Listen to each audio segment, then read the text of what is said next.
Bismillahirrahmanirrahim. Assalamualaikum warahmatullahi wabarakatuh. Selamat pagi anak-anakku semuanya. Pada pagi hari ini Bu Yani hanya akan mengulas kembali materi pada semester genap yang kemarin sudah Ibu berikan.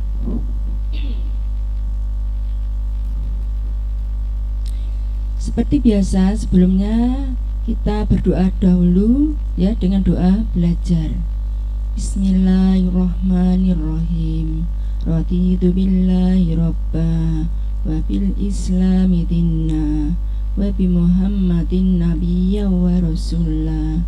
Rabbi zidni ilma waryukni fahma bi rahmatika ya arhamar rahimin. Amin ya rabbal alamin. Tolong disiapkan materinya ya anak-anakku ya. Buku, pulpoin disiapkan.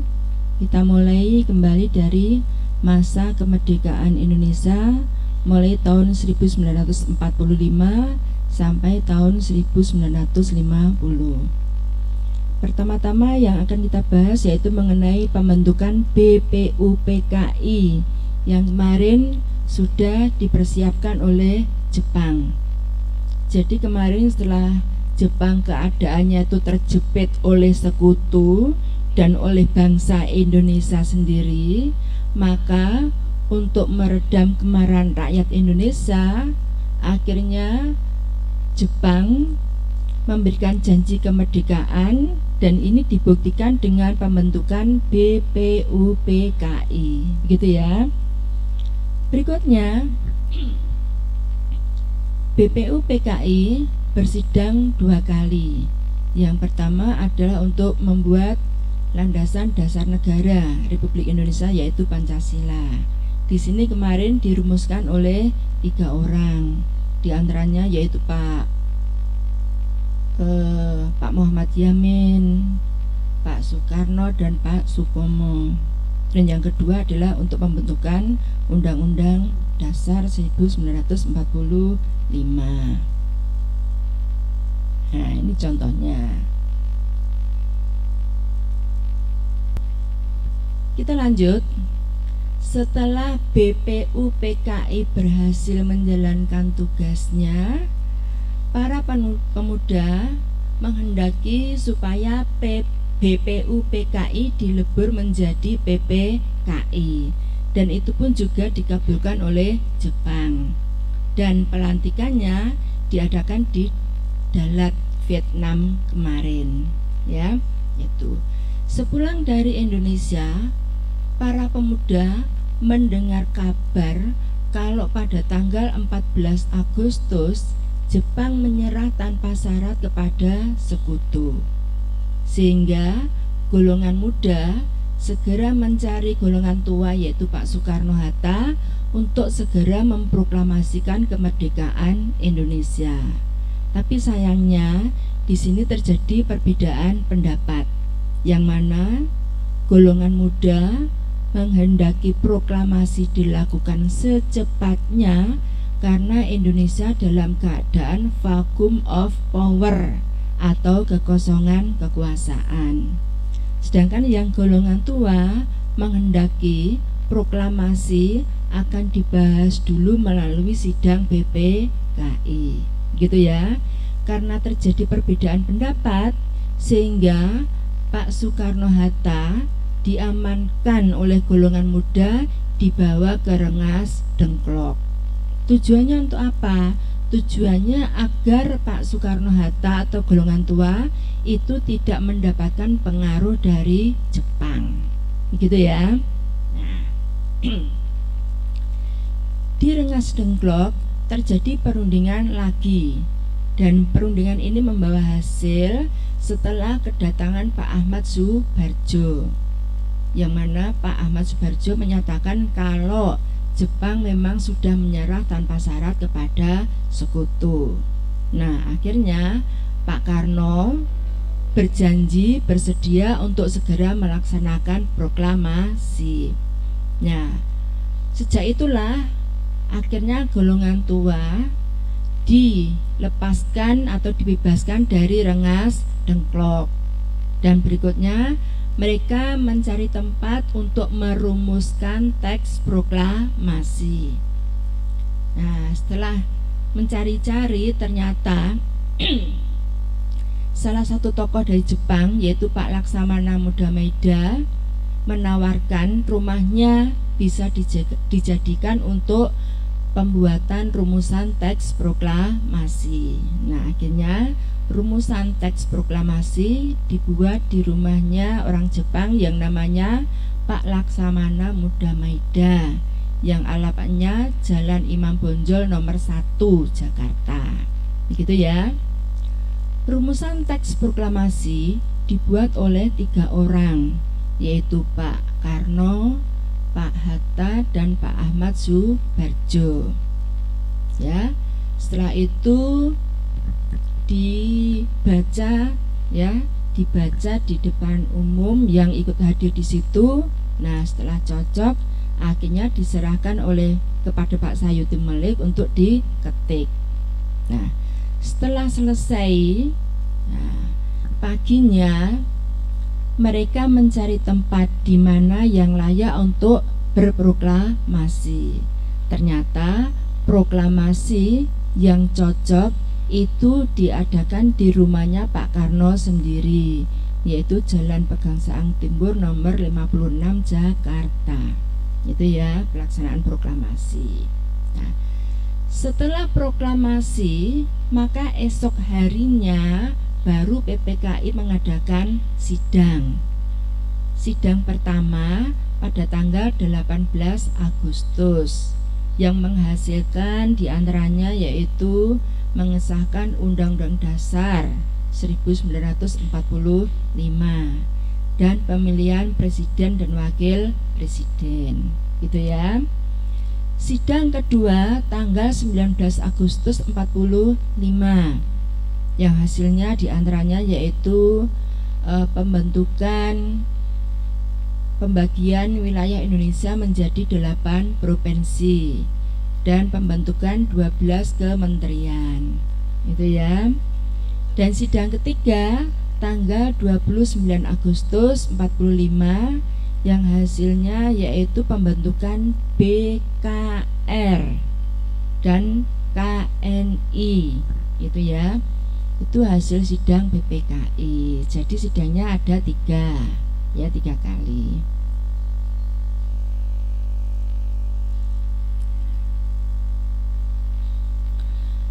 Berikutnya adalah perjuangan mempertahankan kemerdekaan Indonesia. Loh, Indonesia sudah merdeka kok masih terjadi pertempuran-pertempuran? Iya, karena kemarin ketika sekutu datang ke Indonesia yang tujuannya adalah untuk melucuti senjata Jepang dan memulangkannya, ternyata kedatangan sekutu itu membawa serta nikah. Nikah itu apa toh? Nikah itu adalah pemerintah sipilnya Belanda.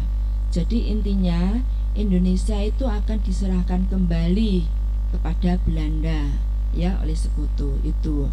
Makanya dengan adanya nikah ini terjadilah pertempuran fisik, di antaranya yaitu pertempuran di Surabaya yang terkenal dengan sebutan Hari Pahlawan. Itu ya. Ini diawali oleh terbunuhnya Mr. Malabi, ya, tokoh dari Inggris mewakili sekutu. Itu akhirnya sekutu mengultimatum arek-arek Surabaya untuk menyerahkan pembunuh tersebut. Karena tidak dihiraukan, maka Surabaya diserang oleh sekutu. Itu ya. Ini menelan korban yang sangat banyak sekali, sehingga pada tanggal 10 November itu diperingati sebagai Hari Pahlawan. Berikutnya pertempuran 5 hari di Semarang.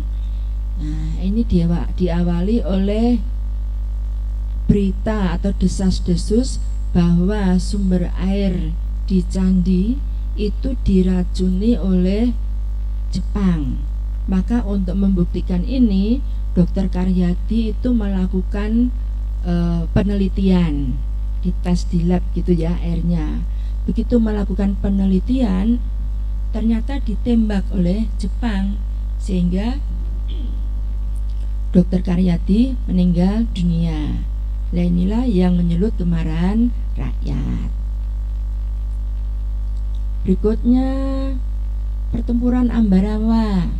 Nah, ini diawali oleh tindakan Belanda yaitu yang mencoba melepaskan tawanan-tawanan Belanda yang dulu ditawan oleh Jepang.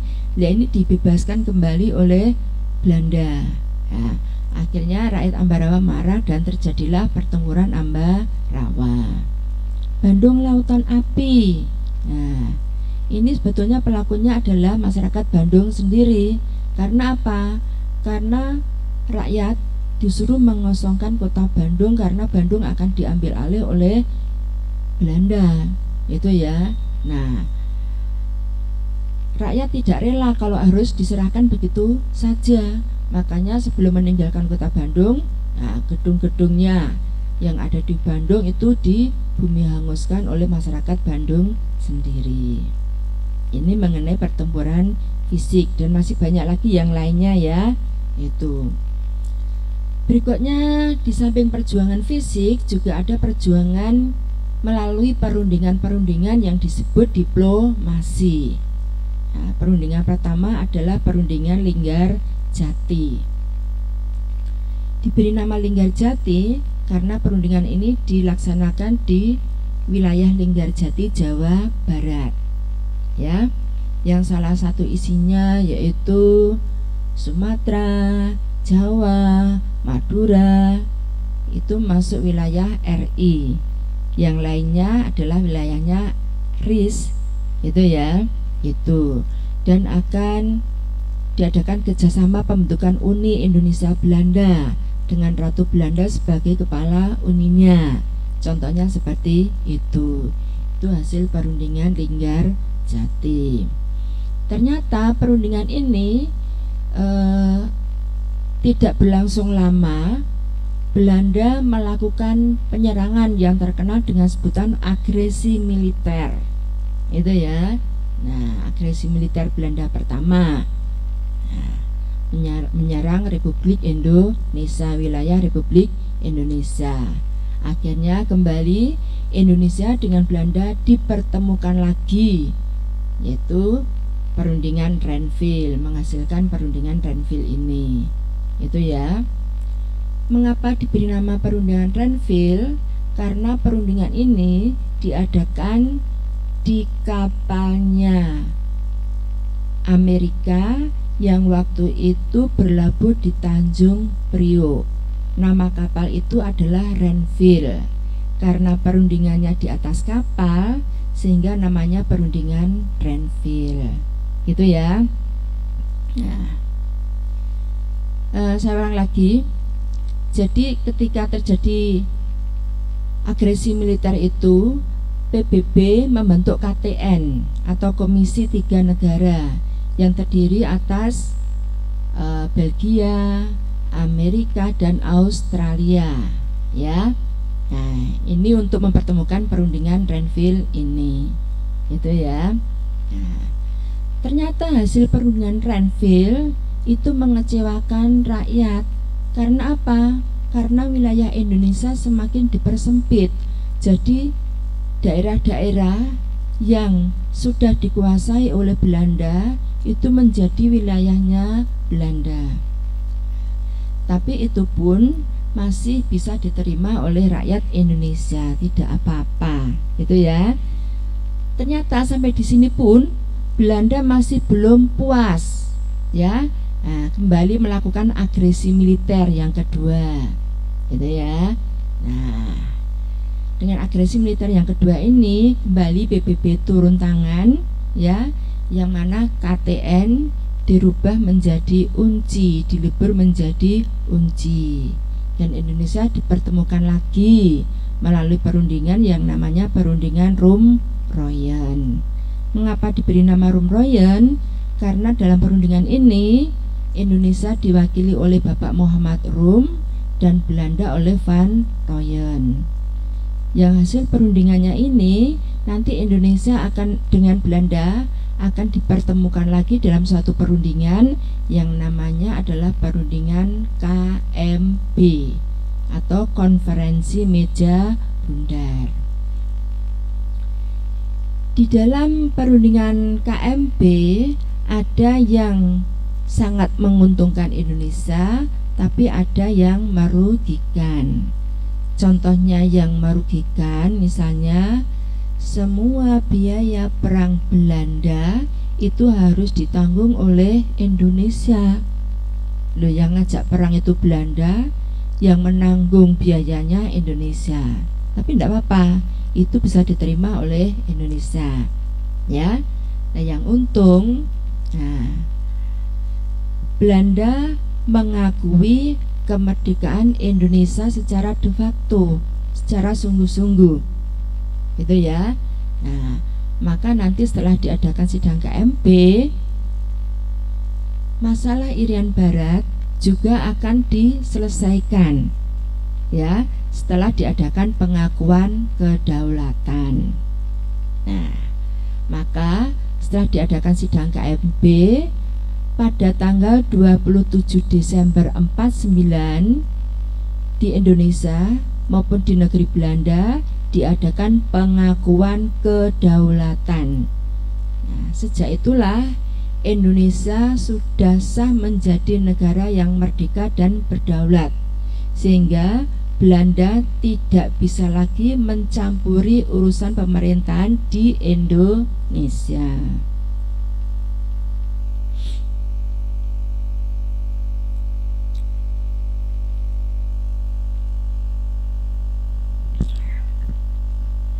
Setelah diadakan pengakuan kedaulatan, maka bentuk pemerintahan di Indonesia mengalami perubahan dari RIS, ya, yang dulunya RIS kembali ke NKRI, gitu ya. Nah, yes, Negara Kesatuan Republik Indonesia. Karena apa? Kalau RIS kemarin ciri-cirinya Indonesia wilayahnya dibagi-bagi menjadi beberapa bagian yang masing-masing mempunyai pemimpin atau presiden, gitu ya.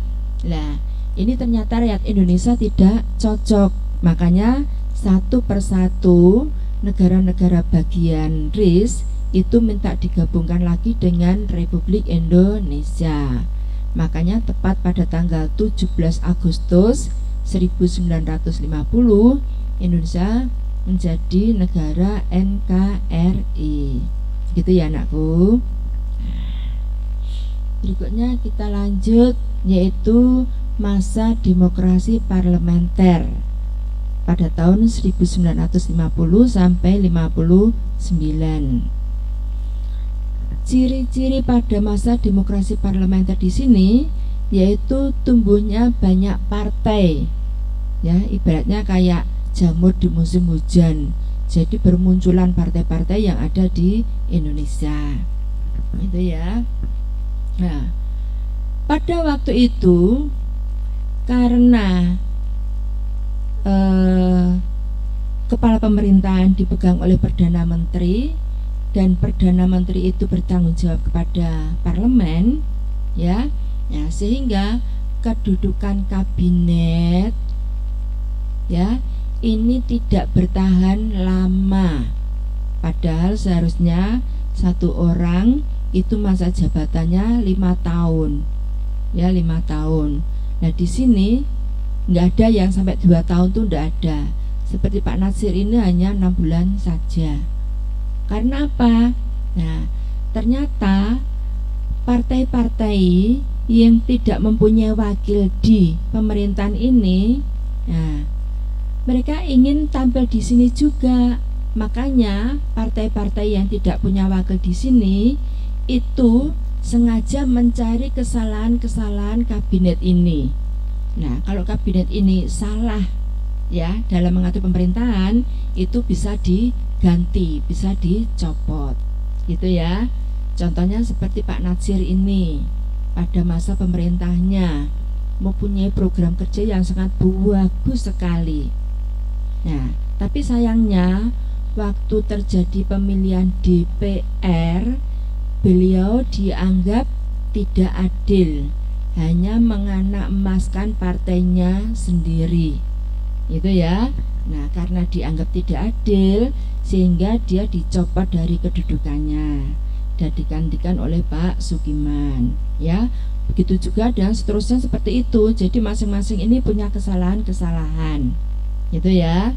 Nah, tapi di antara 7 orang ini ada yang sudah berjasa kepada negara. Contohnya seperti Pak Ali Sastro Amijoyo. Apa jasanya? Jasanya yaitu beliau berhasil menyelenggarakan Konferensi Asia Afrika atau KAA. Nah, sehingga nama Indonesia mulai cemerlang di mata dunia. Gitu ya. Nah, terus yang kedua adalah Pak Burhanuddin Harahap. Apa jasanya? Jasanya yaitu berhasil menyelenggarakan pemilu yang pertama kali sejak Indonesia merdeka. Gitu ya. Nah, pemilu berhasil dilaksanakan 2 kali, ya, yaitu untuk pemilihan DPR dan untuk pemilihan Badan Konstituante. Badan Konstituante itu apa tugasnya? Tugasnya adalah untuk membuat undang-undang dasar.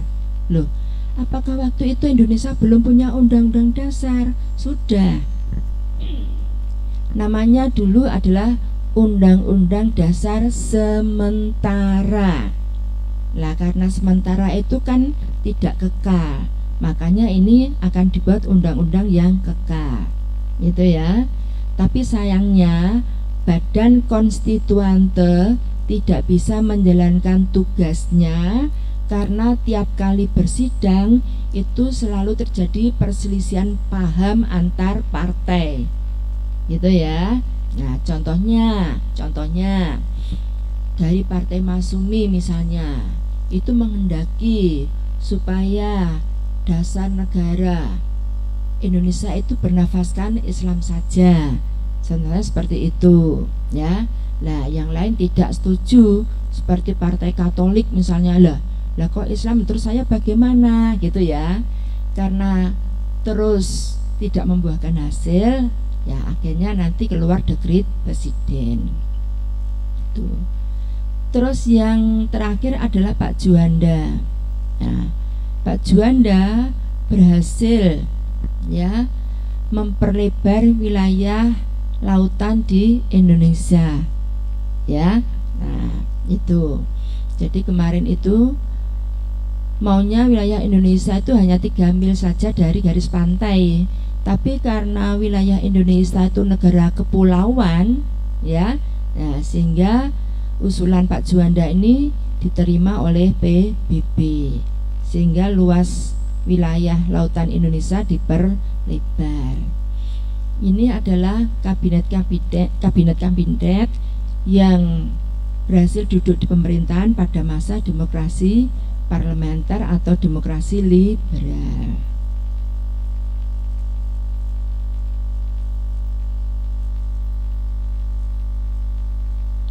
Contohnya ini ya. Nah, ini yang berhasil.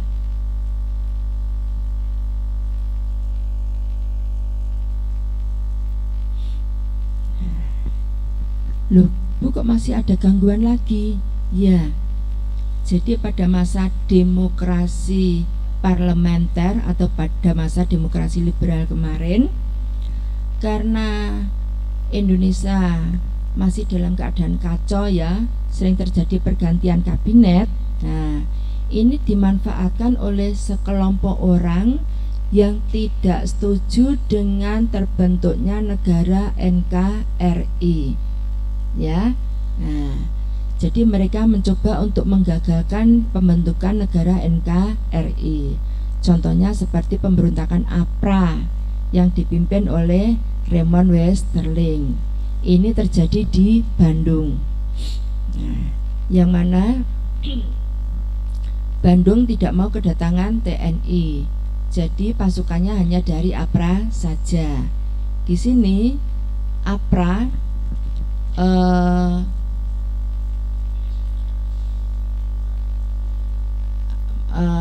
menghasut rakyat bahwa APRA akan memberikan keadilan, ya, rasa keadilan di Bandung.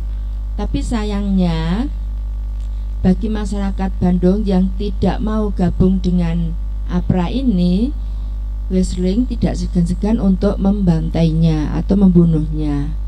Bahkan dulu sebelum sampai tiba di Bandung, Raymond Wesseling ini pernah melakukan pembantaian rakyat Sulawesi Selatan sebanyak 40.000 jiwa. Itu dibantai oleh Raymond Wesseling, sehingga Raymond ini dilakukan pengejaran. Setelah dilakukan pengejaran, dia lari ke Jawa, yaitu ke Bandung. Di Bandung dia membentuk APRA dan bekerja sama dengan Sultan Hamid II. Tapi sayangnya pemberontakan APRA ini berhasil diatasi oleh pemerintah Indonesia. Raymond Wesseling ini berhasil meloloskan diri, sedangkan Sultan Hamid II berhasil dijatuhi hukuman militer, gitu ya. Tuh. Berikutnya pemberontakan RMS, Republik Maluku Selatan, yang terjadi di Maluku sana, dipimpin oleh Christian Robert Stephen Soumokil. Ini ya. Nah, ini juga begitu, sama, ya, maunya lepas dari Republik Indonesia. Itu ya, ingin membentuk negara sendiri. Tapi ini tidak diperkenankan oleh pemerintah Indonesia, sehingga Soumokil berhasil ditangkap oleh pemerintah Indonesia dan dijatuhi hukuman militer. Berikutnya adalah pemberontakan Andi Aziz. Andi Aziz juga begitu, tidak mau kedatangan pasukan dari Jawa, TNI dari Jawa tidak mau. Dia maunya APRIS dari Kenil saja, ya, yang mengamankan di Makassar. Nah, karena ini tidak dikehendaki oleh pemerintah dan Andi Aziz tidak mau mengikuti anjuran pemerintah, akhirnya Andi Aziz berhasil diatasi oleh pemerintah Indonesia dan dijatuhi hukuman militer. Begitu juga dengan BRRI dan Permesta, gitu ya. Nah,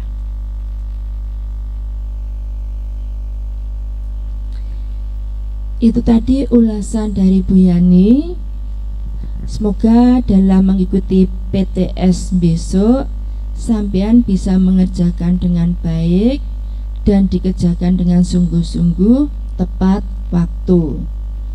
Nah, di sini tugas sampean banyak membaca sendiri buku paket IPS, karena rumusnya bisa menguasai materi IPS itu kalau rajin membaca. Begitu ya anakku. Ya, sekian saja, selamat belajar, semoga sukses.